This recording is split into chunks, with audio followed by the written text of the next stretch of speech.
Welcome back to the channel, you guys. Today we're checking out Fender's brand new Lead 2.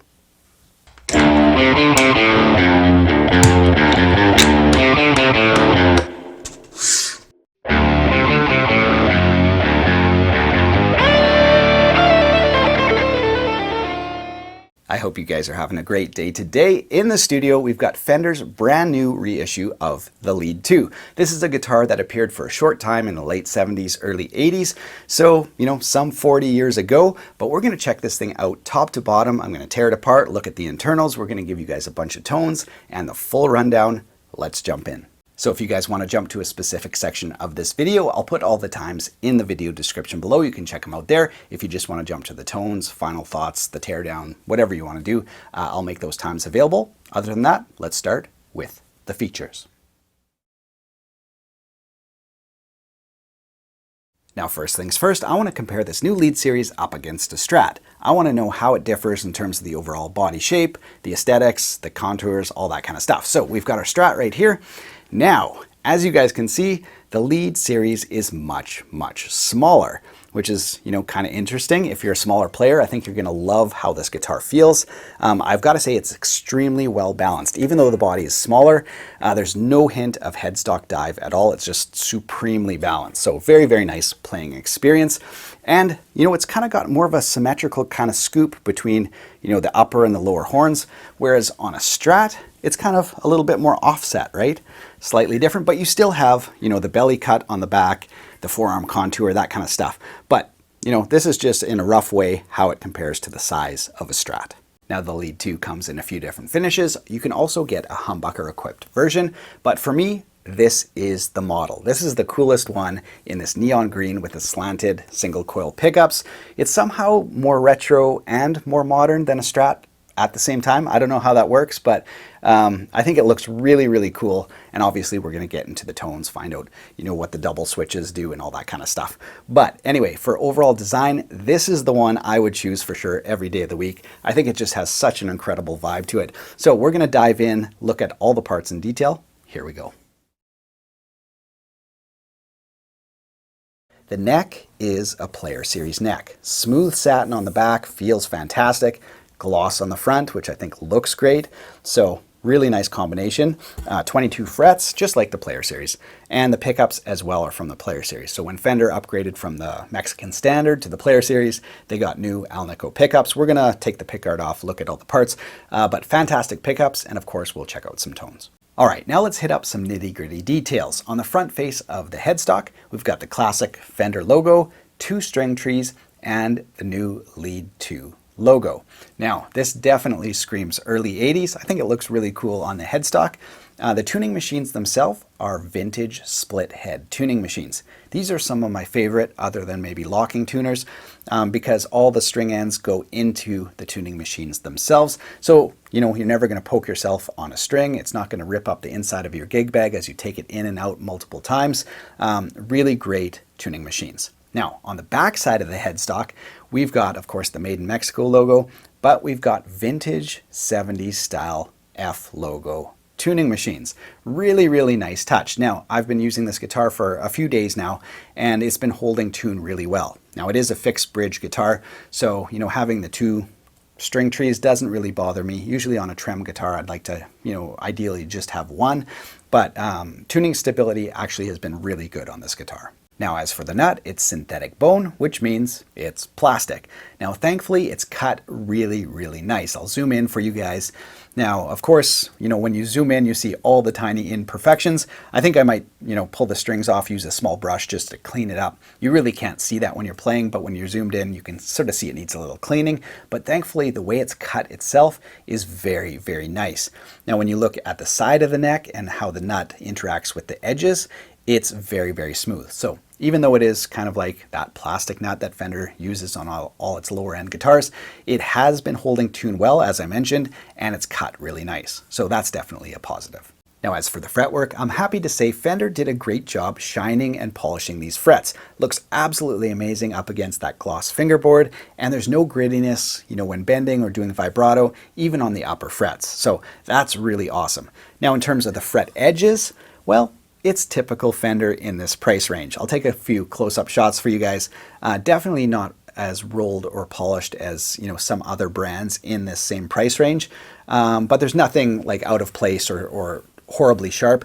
But I think, you know, since I have the tools, I'll probably touch those up a little bit just to make them, you know, a little smoother, a little bit more high-end feeling. And in terms of the rolled fingerboard edges, kind of where that neck profile comes from the back and meets the fingerboard, it's not as rolled as like an American Fender, obviously. So again, something that is kind of personal, but, you know, I would probably fix. So it is a typical, you know, Player Series neck. Overall, really, really nice. Now moving on to the body itself, as I said before, love the shape. That kind of symmetrical line that goes between the upper and lower horns, I think looks absolutely fantastic. So the neck is one-piece maple with a skunk stripe on the back. The body is alder. So, you know, pretty typical Fender fare. Yeah, we've got a few things that set this guitar apart. Number one, fixed bridge. So if you're, you know, a Strat person who's like, how do I get a fixed bridge Strat? There's a few models, you know, that have come and gone over the years, but this is a great way to do it. You string it up like a TELE through the back of the body here. So you got string ferrules. Now they're not flush to the body. They do stick out a bit, but very clean and looks great. Yeah, and then you've got block saddles on a fixed bridge. Now a couple other things to note. Number one, we've got a Fender branded neck plate right here. It looks really sharp. Now personally, I would have loved to have the contoured heel joint. I think it would have gone with this model really well. You know, kind of that 80s Shredfest full access, all that kind of stuff. I mean, obviously this is, you know, tried and true, proven over the ages, so no problem with that. But something personally I would love to see on this model. And other than that, we've got our two toggles. First toggle is your three-way switch, just like that. And the second toggle is a phase reversal. So you can get a couple other, you know, interesting tones with that. And we've got simplified controls, which I know a lot of people will love. Very simple, volume and tone. And without that middle pickup, you've got tons of room to kind of play and not hit things. So I think the control layout on this is just beautiful. So those are the main highlights. Of course, I'll link to this guitar in the video description below if you guys want to check out all the specs. Go ahead and check that out. Other than that, let's go ahead and hit up some tones.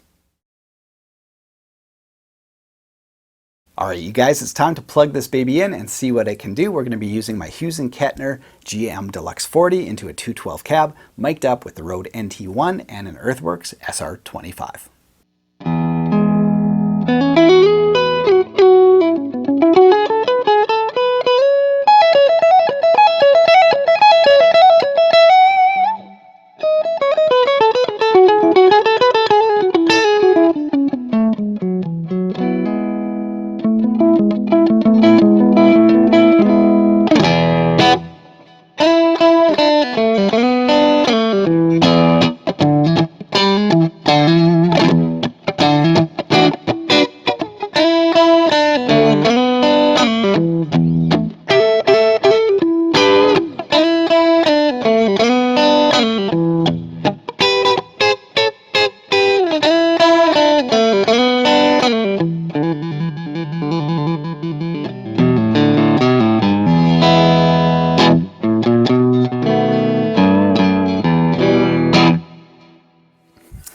So first impressions of that neck pickup, very, very Strat-like, and I'm not sure if it's my imagination, but it does feel, with that fixed bridge, maybe slightly even snappier.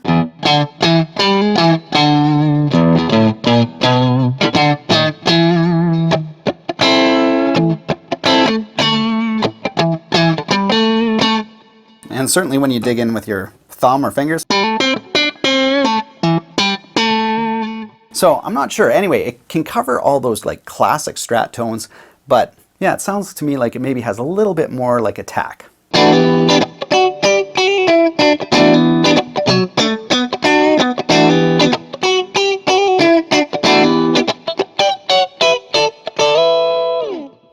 All right, now let's use that phase reversal switch, and here's what it sounds like.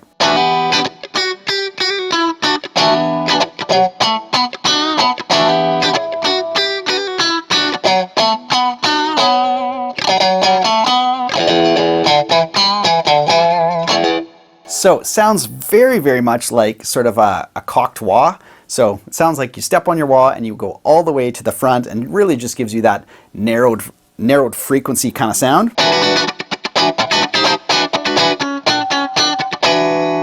and then back to regular phase.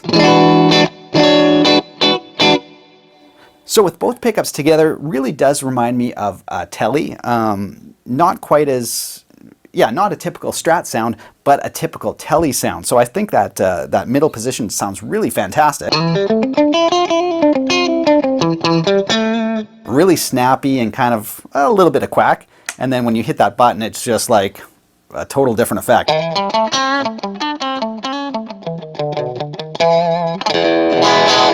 So really interesting.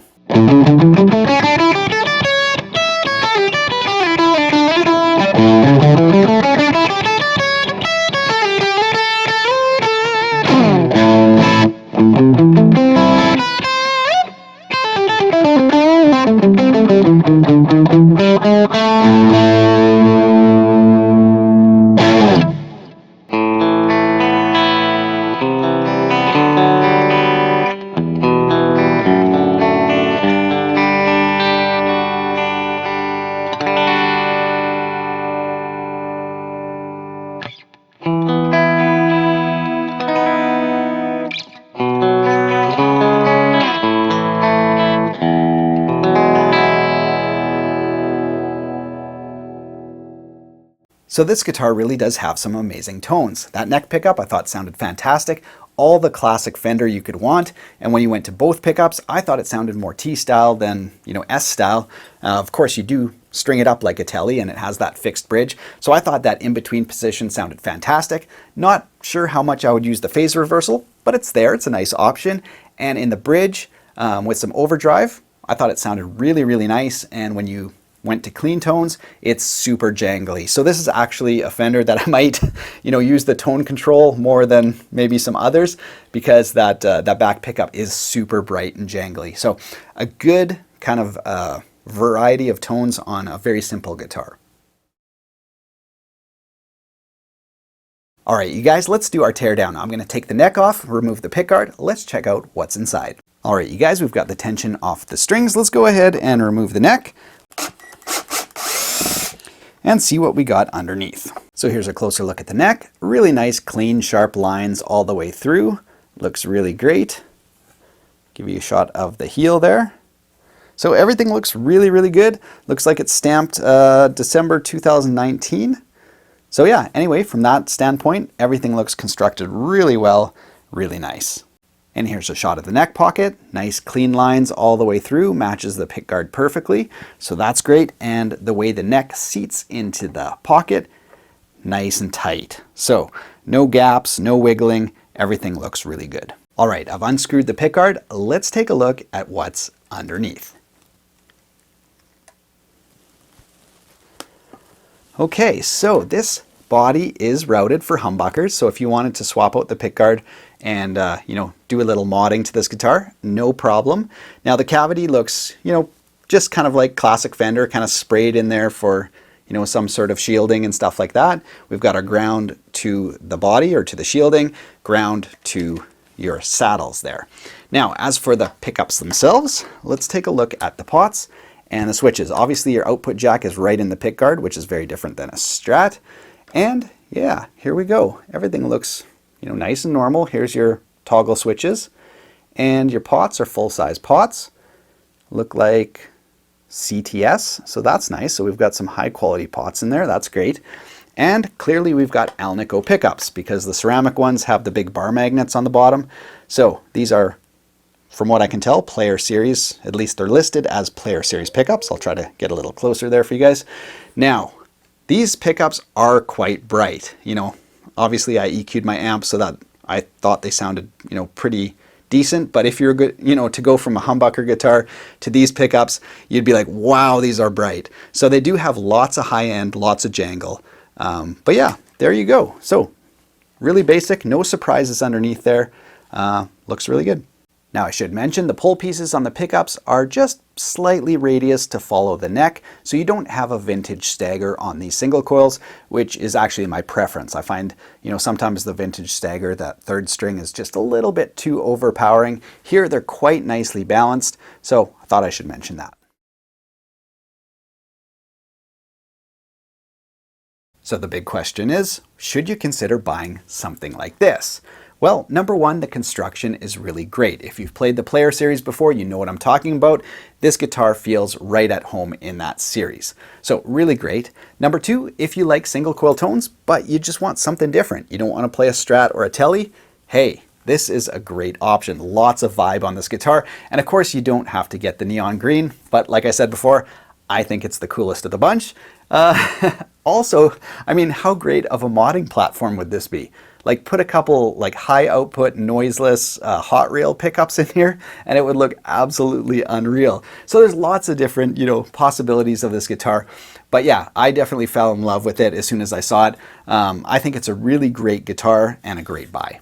Thanks so much for watching, you guys. Hope you enjoyed this video. If you did, be sure to subscribe to the channel. You can always check out the t-shirt store and the tab store in the video description below. Other than that, have yourself a great week.